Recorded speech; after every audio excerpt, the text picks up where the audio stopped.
Assalamualaikum warahmatullahi wabarakatuh. Waalaikumsalam warahmatullahi wabarakatuh. Hai kawan pajak semua, jumpa lagi dengan 2R di sini dengan saya Rindang Dan saya Rahma di acara Senior Madu Bijak Madiodo Bandung, Bandung, Bincang Bincang Pajak. Pajak. Oke, kali ini kita akan membahas melanjutkan tentang konteks ya kawan pajak. Kita tahu kemarin kita sudah pertama kali senior Madu Bijak tentang Korteks itu di bulan Juni, akhir Juni. Kemudian nggak lama setelah itu kita ngadain kelas edukasi Korteks ya, tahap Ya, satu di bulan Agustus, September. Kemudian per tahap ini Oktober ini Oktober sampai kita nanti Desember ya. betul kita Kita melaksanakan edukasi Korteks tahap 2. hmm, Nah, di kesempatan yang berbahagia ini kita tetap akan melanjutkan siniar serial Korteks kita ya, karena kemarin siapa kita tahu ada wajib pajak yang juga nggak sempat gitu untuk datang betul. edukasi di kantor ya. Dan apa ya ya kita lanjutin aja gitu ya serial konteks kita biar supaya kawan pajak ketika pengen tahu gitu kan ada waktu ya udah nonton senior kita aja gitu. Kawan pajak mudah-mudahan udah sekarang udah makin familiar ya dengan konteks ini dan mungkin juga udah ada yang daftar simulator konteks nih. Jadi sebenarnya ah udah tahu nih gitu kan Iya, menu-menu gitu udah kan. banyak sekali ya info-info tentang konteks yang diluncurkan Betul. DJP ya, mulai dari ya edukasi secara langsung Edukasi secara kepada WP, langsung. kemudian udah banyak juga video-video tutorial ya yang Betul betul betul. diluncurkan oleh DJP di YouTube-nya Dijen Pajak RI. Jadi mungkin udah ada banyak pihak lain juga yang membahas soal Kartex. Cuman yuk kita lanjut. Yang setia dengan tim penyuluh KPP Medan Bandung, yuk kita lanjut lagi kita belajar tentang Kartex kali ini ya. Seperti biasa kita menggunakan menu share screen ya, supaya kawan pajak bisa melihat dengan langsung paparan kita ya. Kita coba share dulu. Ya, seperti ini. Seperti biasa di halaman depan kita ngasih tahu kalau misalnya publikasi informasi terkait kotas kita ada di SID, S.ID, garis miring pesiap 459. Kawan pajak bisa segera ke sana untuk mengetahui segala macam tentang konteks yang linknya ngelink dengan pajak.go.id dan kita membuat di situ tuh supaya menjadi satu semua termasuk tutorial YouTube-nya bisa diklik dari situ gitu linknya langsung ke YouTube Ditjen Pajak seperti yang tadi Kak Rahma bilang. Yuk kita lanjut langsung yang akan kita bahas kali ini adalah Probi Surat Pemberitahuan. SPT ya. Iya, sebentar. Nah, review sebentar ya mengenai Pesiap atau Cortex ini. Tujuan utama dari pengembangan Cortex ini adalah untuk memodernisasi sistem administrasi perpajakan yang ada saat ini. Seperti kawan pajak tahu ya, saat ini aplikasi DJP itu kayak banyak banget gitu. Nah, dan beberapa hal juga kayak ISPT kan berangsur-angsur sudah kita tinggalkan ya dalam tanda kutip gitu kan karena sekarang kita sudah banyak yang online. Nah, Cortex ini akan lebih modern lagi insya Allah gitu kan. Karena dia mengintegrasikan seluruh proses bisnis inti administrasi perpajakan mulai dari pendaftaran wajib pajaknya yang sudah kita bahas, kemudian sekarang pelaporan SPT-nya, pembayaran pajaknya hingga nanti pemeriksaan dan penagihan pajak. Oke, nah Probis pemberitahuan ini, surat pemberitahuan ini adalah Probis yang jadi fokus utama juga ya Fokus untuk utama. dilakukan pembaruan. Ya seperti tadi Kak Rindang juga bilang bahwa nanti hanya ada satu akun ya, konteks saja kita melaporkan dari mulai persiapannya sampai laporannya di eh, satu web saja Satu gitu, web satu saja. tempat saja, tidak Terintegrasi semuanya. terintegrasi. Jadi tidak membuka banyak tempat gitu ya. Betul, betul. Seperti itu. Kemudian pelaporan SPT ini kenapa jadi fokus utama karena juga merupakan salah satu kewajiban dari wajib pajak ya. Ketika kewajiban wajib pajak itu seperti kita tahu dari mulai pendaftaran, kemudian menghitung pajaknya berapa, kemudian membayar pajaknya dan terakhir adalah melaporkan kewajiban perpajakannya melalui surat pemberitahuan. Iya.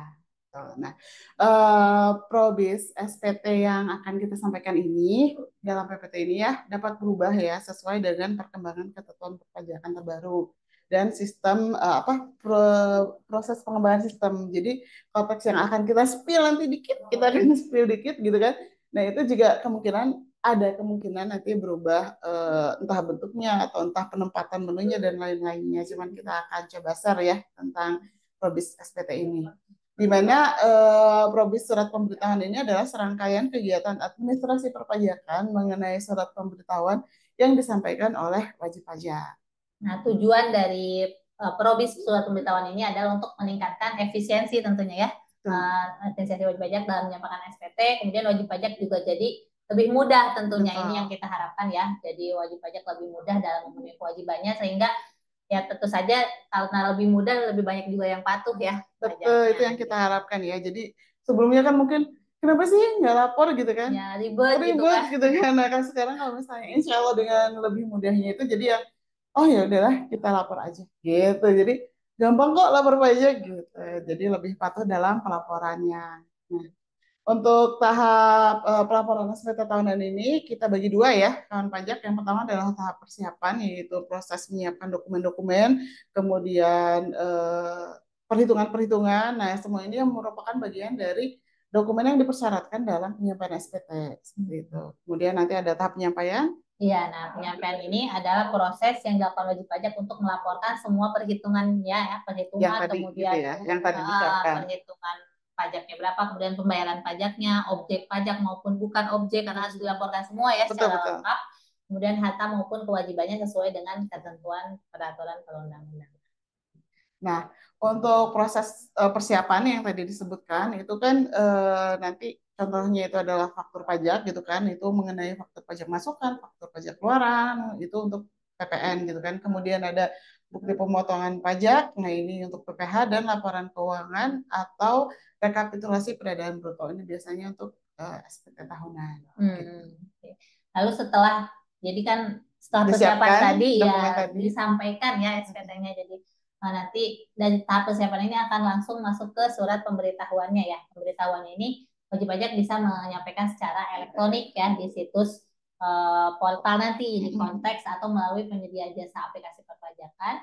Kemudian untuk saluran lainnya wajib pajak juga masih bisa datang langsung ke KPP atau melalui pos ya untuk tertentu khusus SPT tahunan orang pribadi usahawan nihil atau kurang bayar atau usahawan dengan kriteria tertentu gitu yang masih bisa menyampaikan secara Dengan langsung. Jadi tetap kertas. dibuka ya.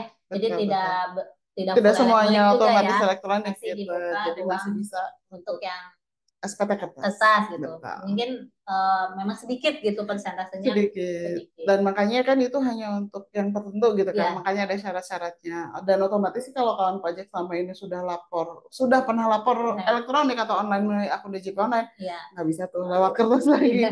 Mau Harus nggak mau sudah memang harus elektronik elektronik ya. ya. Oke. Nah, untuk alur tahap penyampaian SPT melalui kanal yang ditentukan itu tadi kan bisa melalui portal atau melalui PJAP itu dimulai dengan memilih mau apa nih, mau lewat mana nih, mau portal wajib pajak atau PJAP. Kemudian nanti menginput jenis SPT-nya. Jadi mau apakah itu SPT masa, apakah SPT tahunan dan status SPT-nya apa nih, apakah normal ataukah pembetulan seperti itu.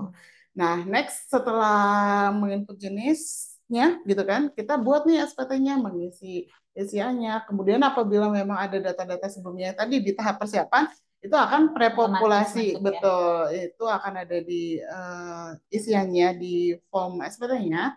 Kemudian nanti kita tinggal input nih data tambahannya gitu. Kemudian next ada validasi data juga melalui sistem. Jadi misalnya ketika kita menginput lawan transaksi NPWP-nya atau NIK-nya valid atau enggak, itu sistem akan melihat ya. otomatis memvalidasi gitu ya betul tidaknya datanya. Kemudian selanjutnya adalah klik bayar dan lapor. Nah, sekaligus membuat kode billing. Ya, ini yang agak berbeda dari sebelumnya ya. Jadi pay and submit ya. Di konteks ini nanti wajib pajak tidak membuat kode billing di luar lagi ya, tapi Betul. akan otomatis terbentuk kode billing ketika wajib pajak sudah submit SPT-nya. Ya, atau ketika kode billingnya sudah terbayar gitu kan, udah terbit BPE yang tahap terakhir. Iya. Itu adalah alur tahap penyampaian SPT-nya. Jadi seru sih dan sebenarnya mudah ya kalau misalnya kita udah coba gitu kan. Nah, ini adalah salah satu infografisnya ya yang tadi sudah disebutkan bahwa persiapan SPT itu dokumennya itu yang kita butuhkan faktur pajak untuk PPN, SPT masa PPN. Itu wajib pajak yang PKP ya, betul. pajak ada kewajiban fakturnya ya, betul. Membuat faktur. Kemudian ada bukti pemotongan pajak buat pemotong badan ya. biasanya itu. Nah, itu untuk SPT masa PPH, bisa unifikasi, bisa PPH satu. Kemudian ada laporan keuangan dan rekapitulasi peredaran bruto. Ini untuk dokumen pendukung SPT tahunan PPH. Nah, pada sistem yang digunakan saat ini tuh, faktur pajak dan bukti potong pajak itu kan dibuat menggunakan aplikasi yang berbeda ya. Jadi e-faktur desktop untuk faktur, buat faktur, kemudian ada e-bupot yang sebelumnya ISPT, sekarang e-bupot, yaitu e-bupot unifikasi dan e-bupot 21.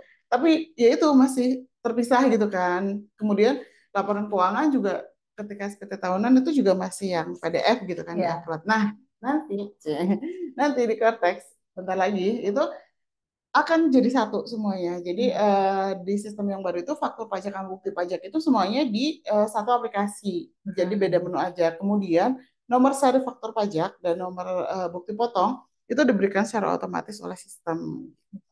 Yang sistem sekarang juga ya e-bupotnya untuk e-bupot udah mirip ya, sudah mirip. Cuman sekarang masih terpisah e-bupot unifikasi dan 21 ya. Nanti benar-benar digabung ya Karina. Betul, dah kalau e-faktur kan nomor seri masih minta di aplikasi Innova ya. Nah, nanti itu enggak. Nah, seperti yang e-bupot juga kan. Betul, nanti mirip e-bupot.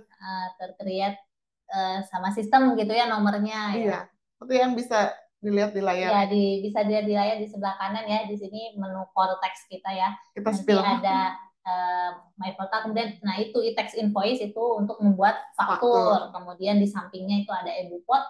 Nah, e-bupot ini semua jenis PPH ya. Betul. Semua jenis PPH ada di situ, mulai bukti potong unifikasi, kemudian bukti potong non residen ya, kemudian self payment yang untuk penyetoran sendiri ya, kemudian untuk penyetoran sendiri yang bersifat kumulatif ya, yang untuk PPH yang gitu ya istilahnya. Kemudian untuk bukti potong 21, kemudian bukti potong 26, bukti potong tahunan A1, kemudian bukti potong tahunan A2 untuk PNS ya. Kemudian untuk bukti potong bulanan yang menggunakan TER di monthly payroll. Kemudian ini dokumen upload ini untuk ketika mau buat bukti potongnya menggunakan ketika banyak ya bukti potongnya, jadi mau upload impor data gitu ya. Iya. Kalau istilah sekarang skema impor atau skema upload gitu kan. Skema impornya di situ. Nah, itu nanti di bagian paling bawah tuh dokumen upload. Jadi yang dua menu ini ya, persiapan gitu ya, persiapan sebelum masuk ke SPT. SPT ini yang kita spill sedikit menunya buat yang belum tahu gitu. Ya, banyak kan yang udah ikut juga ya, udah pernah coba nih. Iya. Ya, siap. Lanjut ya kita. Nah, untuk sistem Cortex ini nanti kan itu tadi baru 2 ya. Sedangkan untuk yang SPT tahunan nanti itu akan disediakan fitur bagi wajib pajak yang menjalankan laporan keuangan berbasis XBRL, sehingga data laporan keuangan fiskal itu dapat dimanfaatkan langsung di pelaporan SPT-nya gitu. Tapi kalau yang nggak pakai XBRL gitu, yang memang biasanya juga pakai PDF dan sebagainya gitu kan, dan memang belum terbiasa dengan XBRL, itu masih bisa sih langsung mengisi data rekonsiliasi laporan keuangannya itu di lampiran yang disediakan di e-tax return atau di menu SPT tahunan. Oke, nah ketika kita sudah membuat e-faktur maupun e-bupot yang di tahap persiapan, maka di tahap berikutnya di SPT-nya itu akan otomatis masuk gitu ya. Seru ya. Revolve ya, betul. Dan itu pun ya ketika misalnya lawan transaksi kita pun membuat ya sebagai pihak lawan, akan otomatis masuk juga ke data SPT kita gitu. Sebagai kalau faktur PPN biasanya pajak masukan ya, pajak masukan akan otomatis masuk. Kemudian kalau kita juga dapat bukti potong dari lawan itu otomatis ada juga gitu ya. Iya, jadi maksudnya tidak perlu kayak get data lagi. Jadi sebenarnya listnya udah ada, cuman kita tinggal pilih mau dikreditkan atau nggak dikreditkan. Itu ya, Kak Rahma ya? Iya. Itu nanti adalah proses persiapan menuju penyampaian SPT. Nah, untuk penyampaian SPT-nya itu nanti wajib pajak orang pribadi SPT tahunannya itu udah nggak terbagi-bagi menjadi 1770, 1770 SS gitu udah nggak. Jadi nanti hanya ada satu jenis formulir SPT tahunan untuk wajib pajak orang pribadi. Kemudian untuk yang SPT masa yang disampaikan oleh wajib pajak pusat itu menggunakan prapab data dari seluruh bukti potong dan faktur pajak yang diterbitkan oleh cabang. Jadi nanti cabang ada juga, gitu. Pelaporan cabang lagi ya. Betul. Jadi ceritanya untuk yang poin nomor 2 itu untuk cabang yang nanti berubah menjadi NITKU gitu kan. Nah, nanti mereka itu bisa menerbitkan bukti potong atau menerbitkan faktur pajakan di masing-masing. Berarti di Tapi tahap persiapannya ya. betul. Tapi mereka nggak bisa tuh untuk lapor karena semuanya sudah terpusat di NPWP pusat gitu. Jadi untuk melaksanakan seluruh kewajiban hak dan kewajiban perpajakan wajib pajak itu hanya ada menggunakan NPWP pusat, sedangkan cabang hanya ada NITKU yaitu nomor identitas tempat kegiatan usaha. Ketika memang di bagian NITKU yang nomor 3 gitu misalnya, NITKU tuh ada 22 digit gitu kan. Nah, berarti mereka hanya bisa menerbitkan bukti potong dan fakturnya, tapi nanti akan Pelaporannya repot di dan satu masuk di tempat ya. pusat. Oke, nextnya apa yang berbeda? Untuk proses penyampaian SPT terintegrasi dengan proses yang lain termasuk pembayaran e-bupot, e-faktur. Ya ini udah dijelasin juga ya. Jadi penyampaiannya ya memang terintegrasi Betul, dengan betul. tahap sebelumnya gitu. Ketika di tahap persiapan kita udah buat, maka di tahap berikutnya itu datanya sudah Udah otomatis tersedia. ya, itu yang berbeda ya, yang menjadi fitur utama gitu kan. Jadi ketika penyampaian SPT nggak harus upload dulu lagi gitu, maksudnya ketika tadi udah submit udah bikin ya udah ada di dalam SPT yang akan disampaikan. Kemudian yang terakhir ada di infografis ini, di situ paling bawah, sistem secara otomatis mengirimkan pengingat kewajiban. Nah, ini yang kita belum tahu karena pada saat hands-on kelas edukasi juga belum ada ya Kak Rahma ya, Iya. menu ini. Masih menjadi surprise mungkin nanti ketika korteksnya jalan. Ini ya. Oh, ini menu ini ya, menu SPT ini ya, tax return, surat pemberitahuan di sini. Jadi kan tadi itu kita lihat ada menu e-tax invoice, e-bupot, nah di sebelah kanan itu SPT-nya. Penyampaian SPT-nya berarti untuk semua jenis pajak. Semua jenis pajak di menu yang satu ini. Kebayang ya gimana terintegrasinya, maksudnya gimana mudahnya di satu kanal ini aja, di satu aplikasi ini aja. Jadi bikin tax return nanti kan ada drop down ya di iya, bawah. betul ada tipenya, jenis SPT-nya apa, kemudian dia apakah tahunan, masa yang mana, pembetulan ataukah normal, itu kan tinggal pilih gitu ya Kak Rahma ya. Terus kita lihat di sebelah kiri itu kan ada menu-menu ya. Itu tuh tax return not submitted itu SPT yang belum dilaporkan gitu kan. Kemudian tax return waiting for payment itu yang menunggu pembayaran, sama yang tax return submitted itu daftar SPT yang sudah kita lapor. Ya, berarti udah dibayar, berarti sudah sah jadi SPT gitu. Sudah jadi SPT. Udah dapat BPE gitu.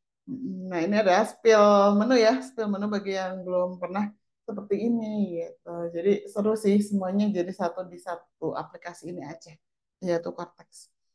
Oke, kita mengulang sedikit sepertinya lebih detail. Kita akan mengetahui apa saja hal yang baru dalam pelaporan SPT ini. Ya, yang pertama ada fitur penghitungan angsuran PPh 25 ya. Jadi ini untuk sebagai alat bantu perhitungan PPh 25 bagi wajib pajak bursa, BUMN, BUMD, bank, dan wajib pajak lainnya yang berdasarkan laporan keuangan yang dilaporkan ke otoritas terkait. Jadi nanti otomatis gitu. Otomatis kan, ya. Jadi kita kan lapor ke mana gitu ya, ke pihak mana, misal OJK mungkin gitu ya. Nah nanti udah ada fiturnya gitu ya. Ya betul. Jadi ditentukan oh ini angsuran saya segini. Misalkan 3 bulan sekali lah, rata-rata biasanya 3 bulan sekali untuk bank itu laporannya. Jadi biasanya di 3 bulan berikutnya dia berubah lagi itu berapa angsuran saya di 3 bulan berikutnya. Oke, seperti itu. Kemudian yang berikutnya itu adalah hal barunya surat pemberitahuan objek pajak PBB. Jadi SPOP ya, yang mungkin kawan pajak yang punya tanahan perkebunan dan hutanan ya itu lebih paham ya soal SPOP PBB ini. Jadi ketika dulu mah kan apa ya manual ya di terpisah gitu kan dengan yang pusat. Nah itu nanti akan jadi satu dan disampaikannya melalui sistem. Jadi ada di akun pajak itu nanti kita bisa mendaftarkan objek PBB kita gitu kan. Kemudian nanti ya udah tinggal lapor aja sesuai dengan sektor dan subsektornya dari objek pajak itu. Jadi dan itu posisinya pre-populated di tahun berikutnya wajib pajak itu tinggal penyesuaian aja terus lapor. Tapi ini PBB-nya bukan PBB rumah ya? Bukan. Ini mah PBB perkebunan ya? Iya, perkebunan. Karena kalau PBB rumah kan memang sudah dialihkan ke Pemda ya, barangkali yang lupa. Atau bisa balik lagi nih PBB. Iya, PBB-nya bukan itu. Oke, next-nya. Ini Ini adalah untuk SPT Master SPT PPN. PPN ya. PPN, PPNDM maksudnya adalah semuanya itu menjadi satu Satu. gitu. Ya seperti yang tadi kita lihat ya menunya itu jadi Hmm. satu ITEX Sedotan aja. Cuma nanti kita tinggal pilih mau PPN, Jenisnya. PPNDM. Oke. Nah ini Kemudian nomor nomor seri. Nomor betul serinya itu tadi sudah dijelaskan juga kalau auto generate. otomatis, jadi tidak perlu minta lagi ya nomor seri pajak. Betul. Kompensasi pajak masukan dari dari masa pajak sebelumnya itu juga secara otomatis masuk. Jadi di sini kan sistem akan menyediakan histori penggunaan saldo kompensasi. Jadi memang ada istilahnya dashboard kompensasi gitu. Nah itu untuk melihat saldo kompensasi kelebihan pajak masukan dan pajak keluaran. Nah untuk secara prefilnya, maksudnya prepopulatifnya itu udah langsung masuk di SPT gitu. Cuman kita juga bisa istilahnya memonitoring di dashboard tersebut. Kemudian Oke. ada lagi pemungutan PPN oleh pemungut PPN yang terintegrasi dengan faktur pajak yang diterbitkan oleh rekanan. Ini tadi juga udah disampaikan ya. Kemudian satu wajib pajak hanya menggunakan satu. Gitu. Itu hal yang baru di Office konteks SPT. nanti. Oke. Sekarang tentang SPT PPh satu. Tadi juga udah disampaikan ya. Ya, data Bupot ini sudah real time ya, repopulasi dari database registrasi. Jadi ketika lawan juga, ketika kita juga menginput bukti potong, maka Masuk ke masuk ke yang data dipotong. karyawan otomatis juga yang dipotongnya menerima Bupot itu. Kemudian bagi wajib pajak yang telah melakukan pemusatan, maka cabang dapat memberikan bukti potong, namun SPT-nya hanya dilaporkan oleh NPWP pusat ya. Pusat. Ya, tadi juga udah disebutin ya. Ya, kemudian Kemudian jika ada perubahan aturan tidak perlu update ya, karena sistem kita pasti udah web otomatis base. Iya. update ketika misalnya ada perubahan PTKP nih atau perubahan Tarif tarif gitu. mungkin Ya kan ketentuan perundang-undangan emang berubah ya. perpajakan selalu Dinamis. berubah ya, dinamis ya. Makanya nanti sistem akan menyesuaikan. Iya, dan menyesuaikan langsung di web base-nya, maksudnya Ya, di webnya. tidak perlu install ya, kita kalau Iya, nggak perlu sekarang patch nggak perlu update dan seterusnya backup. itu udah nggak perlu lagi. Ya. Udah nggak takut lagi dengan adanya database yang hilang mungkin, insya Allah ya, karena nanti udah online dan sistem to sistem gitu, jadi udah bergeraknya di awan, di awan, di cloud data, di server seperti itu. Unifikasi juga sama ya, sudah terintegrasi untuk ininya, profilnya, data bukti potongnya. Jadi akan masuk datanya, kemudian bagi pihak yang dipotong ketika memiliki fasilitas juga udah bisa, udah ada pilihannya gitu kan, bahwa wajib pajak tersebut itu mempunyai fasilitas misal suket PP 55 atau dan semacamnya atau SKB gitu kan ya. Kemudian nanti kode billing atas SPT PPh Unifikasi ini juga udah otomatis ada.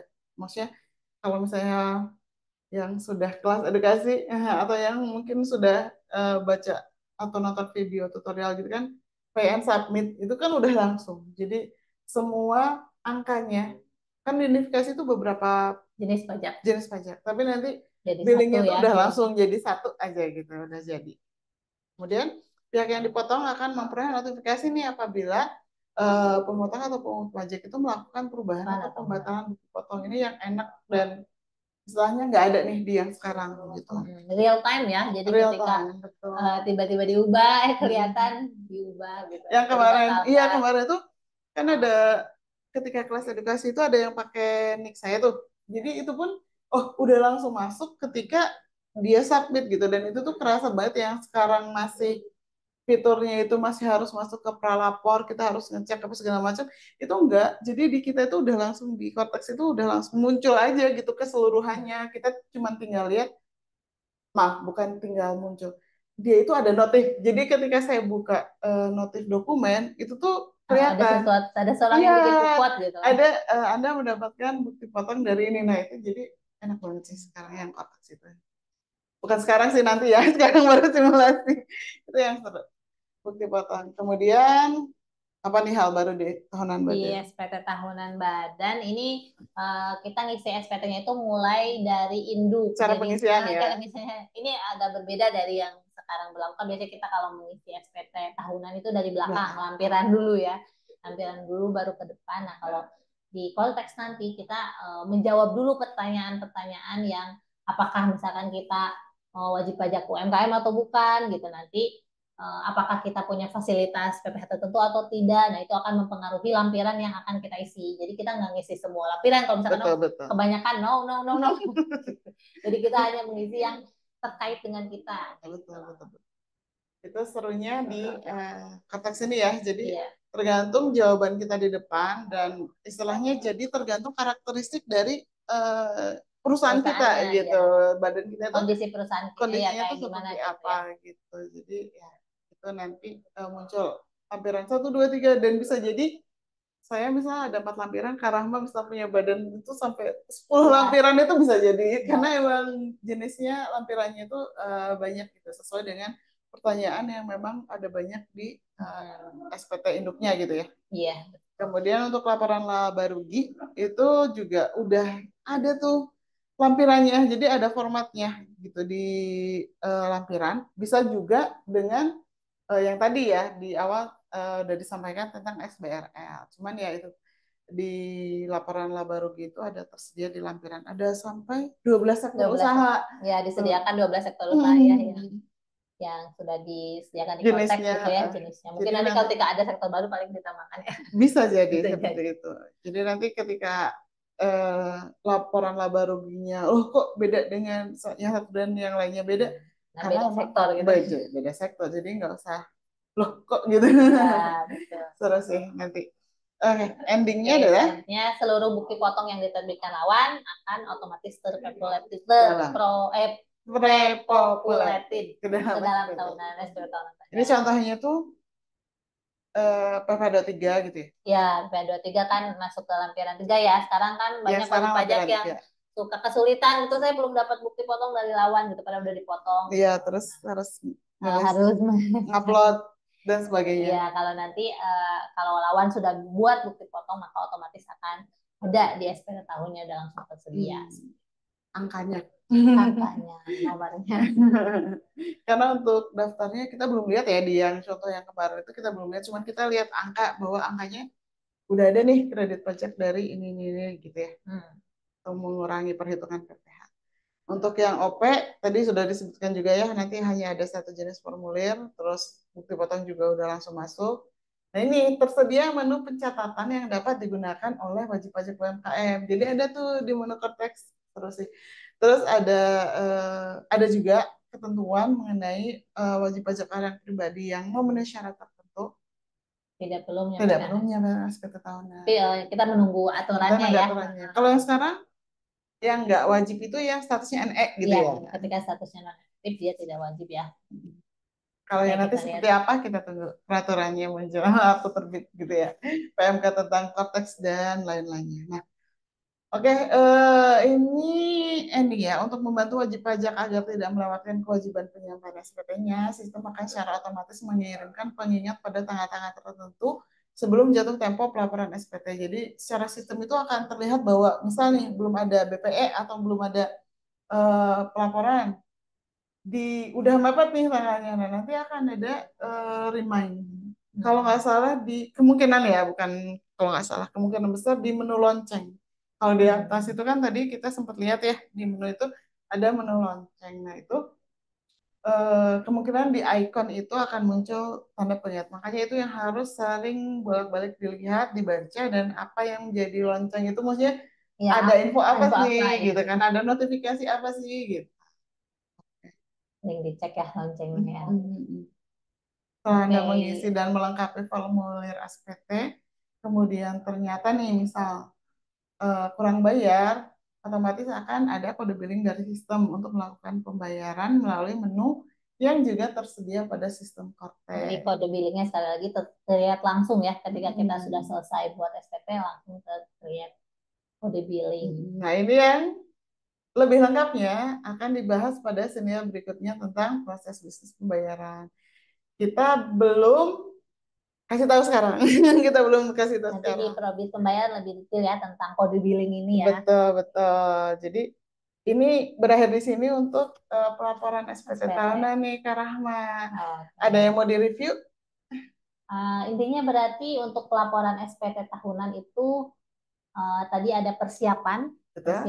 kemudian ada penyampaian. Nah, di persiapan ini kan e-faktur misalnya e-faktur kan berarti sebelum penyampaian SPT yang e-faktur untuk SPT masa PPN, kemudian Ya, e-Bupot untuk pemotongan pemungutan PPh, kemudian e-statement. e-statement untuk penyampaian nanti laporan SPT tahunan badan. Semuanya terintegrasi Semua di terintegrasi di Cortex Cortex. gitu, di satu Oke. aplikasi. Itu untuk tahap persiapannya, kemudian penyampaian SPT-nya ada di menu itu juga, maksudnya ada di Cortex juga, yaitu menu e-tax return gitu kan. Jadi tinggal pilih jenis SPT-nya, pilih masanya, pilih statusnya, dan seterusnya. Untuk masalah tadi ke lebih bayar dan kurang bayar, otomatis kalau lebih bayar bisa komplain ya, atau misalnya nanti pengembalian Kembali. kelebihan pajak. Nah, cuman untuk kurang bayar yang di mana nanti akan muncul kode billing dan perlu kita bayar, kita akan bahas lebih lengkap tentang pembayaran pajak di Produk episode pembayaran. berikutnya. Jadi untuk proses bisnis pelaporan SPT sampai sini nih ya Kak Rahma ya. Mudah-mudahan sih sedikit menambah pengetahuan dari kawan pajak semua. Semoga juga nanti kalau misalnya ada yang mau ditanyakan atau ada yang mau didiskusikan atau misalnya masih ada yang belum paham, boleh chat ke WA Desk kita Kak Rahma di berapa? Ya, di 081 220 226 459. Oke, atau segala informasi terkait KPP Madya 2 Bandung bisa ke link Tri KPP 459 atau istilahnya si manis madu ya di sini. Si manis madu publikasi mudah Anda naratif informatif dan saksama dari KPP Madya 2 Bandung. Kita akan nantikan konsultasi atau pertanyaan atau diskusi dari kawan pajak semua. Sampai jumpa di serial Cortex berikutnya. Kemudian mohon maaf atas kalau ada salah-salah kata atas segala kesalahan atau kecepatan ngomong atau silap lidah yang ternyata ngomongnya belibet gitu kan. Nah, semoga ini bermanfaat buat kalian semua. Kita hari di sini. Wassalamualaikum warahmatullahi wabarakatuh. Sampai jumpa kan Pak Jan.